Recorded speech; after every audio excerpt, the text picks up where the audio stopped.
그러면 경기고 시험은 그렇게 네네. 딱 난이도가 높지는 않은 거예요? 되게 높습니다. 근데 네. 왜 그거를 빼놓고 얘기를 그렇죠. 네. 되게 높습니다. 높은데 네. 그 높은 이유가 네. 변형되는 게 되게 힘들어요. 아, 네. 변형이 이퀄 그렇죠. 높다는 네네. 게 제가 캐치를 못한 거죠.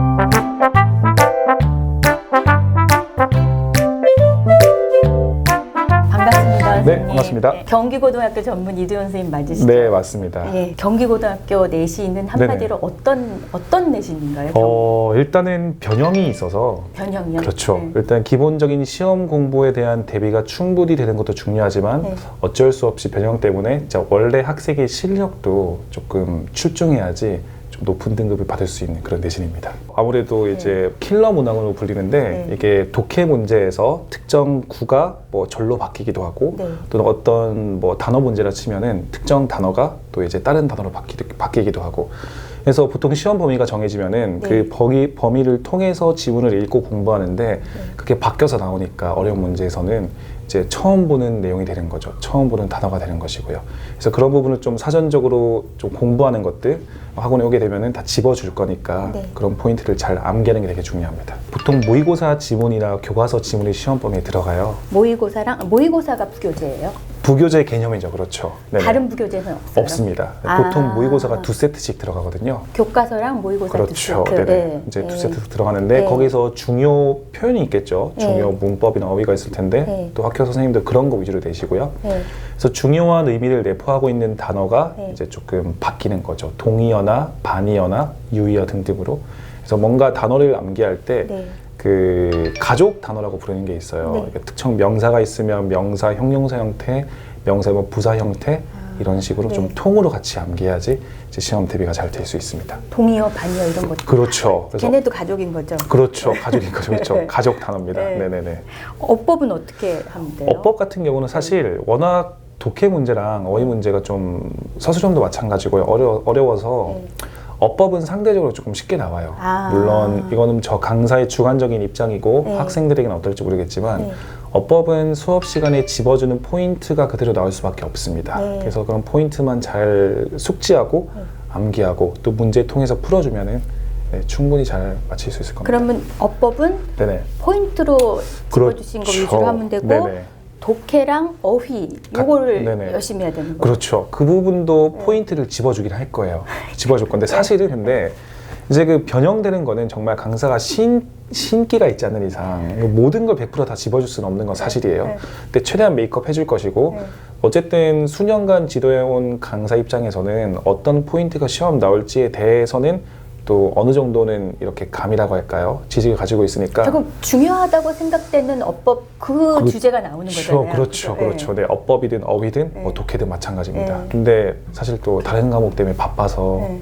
떠서 먹여주시는 그렇죠. 거예요. 제가 떠먹여주는 거죠.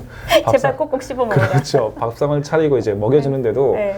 어떻게 해요, 걔네들? 어떻게 씹어 해요? 먹지 못하는 친구들도 있어요. 네. 그럼 좀 마음이 아픈데 네. 어쨌든 뭐 끝까지 물고 들어줘서 잘 네. 해줘야죠, 제가.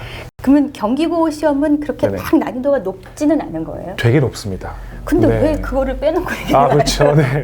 되게 높습니다. 네. 높은데 그 네. 높은 이유가 네. 변형되는 게 되게 힘들어요. 아, 네. 변형이 이퀄 그렇죠. 높다는 네네. 게 제가 캐치를 못한 거죠. 그렇죠. 사실은 이 근방학교에서 변형이 좀 심하게 되는 곳이 원래 코로나 이전에는 좀 전반적으로 다 변형이 됐었는데 네. 코로나가 터진 다음에는 뭐 숙명여고나 네. 아니면은 뭐 단대나 또는 여러 학교에서는 변형이 막 심하게 되진 않아요. 네.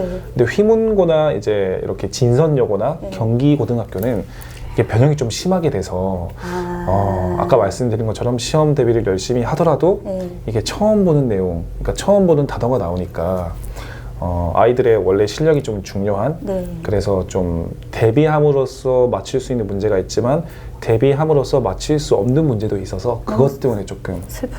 그렇죠. 슬픈 게 있죠. 양은 어때요? 양 같은 경우는 문제 개수가 또 많기로 유명합니다. 아, 보통 서술형이 한 학교에 시험이 나오면은 뭐 정말 많아도 6문제, 7문제, 네. 보통 5문제. 네. 네, 경기고는 항상 10문제가 나와요. 서술형만. 그래서 시간상 부족하죠. 부족하고 또 변형이 되니까 더 부족하죠. 아, 왜 너무 비관적인 얘기만 그렇죠. 하시는데요. 그래서 경기고는 특히 강사의 영역이 좀 중요해요. 왜냐하면 그 많은 양을 포인트 집어서 공부해야지 빠른 시간 내에 효율적으로 대비하고 공부할 수 있는데 이제 그냥 집어주는 것만 잘 암기하면은 또 괜찮습니다. 떠먹여 주니까요. 네. 아 근데 선생님 네네네. 그래도 방향을 네네. 학생들 스스로 저장 능력을 키우기 위해서 네네네. 뭘 하면 좋을지 찝어주세요. 일단은 시간이 된다면 네. 일단 모의고사는 어떻게 시험 범위가 정해질지 모르는 상태죠. 네. 왜냐하면 올해 보게 될 모의고사가 시험 범위에 들어갈 수도 있고 뭐 작년만 하더라도 벌써 모의고사가 많이 있으니까 아, 모의고사. 그래서 모의고사는 어떻게 할 수가 없어요. 그럼 범위가 나와야 돼요. 네. 하지만 확실한 게 있죠. 교과서입니다. 네. 교과서는 이제 1과 2가 들어갈 게 확실하니까 네. 그 교과서에서 이제 본인이 모르는 단어는 반드시 암기를 다 해야 되고 네. 거기 나가서 이제 그 단어의 특정 단어의 명사 형태나 또는 부사 형태 아까 말씀드렸던 가족 단어 네. 네, 그 암기 다 하고 거기 나가서 더 붙여서는 그냥 계속해서 그 교과서 지문에 들어간 내용을 이해하는 거 이게 또 변형돼서 나오더라도 변형이 되더라도 글의 주제나 소재는 크게 건드리지 않아요. 그래서 그 내용 자체만 확실히 알고 있으면 변형됐을 때 중심을 잡아서 네. 그 포인트 집어서 문제를 풀 수 있으니까 이제 도움이 될 건데 사실 또 교과서의 비중이 좀 적은 편이에요. 네. 적은 편이어서 네. 한계가 있을 겁니다. 네. 그래서 지금 당장은 일단 어쩔 수 없으니까 뭐 교과서에 있는 단어 열심히 암기하고 가족 단어 암기하고 교과서 내용 확실히 숙지하고 그 상태면 나중에 모의고사 시험 대비를 할 때 다른 친구보다 조금 더 이렇게 앞서 나가 있겠죠. 네, 그럼 그러니까- 시간적으로 여유가 있을 것이고요. 그러니까 네. 범위를 알 수 없는 모의고사는 일단 두고 그렇죠. 할수 정해져 있는 교과서 두 과를 그렇죠. 잘근잘근 네네, 씹어라. 잘근잘근 씹어먹는 게 네. 네, 좋습니다. 알겠습니다. 네네. 화이팅. 네, 화이팅. 화이팅. 감사합니다. 네.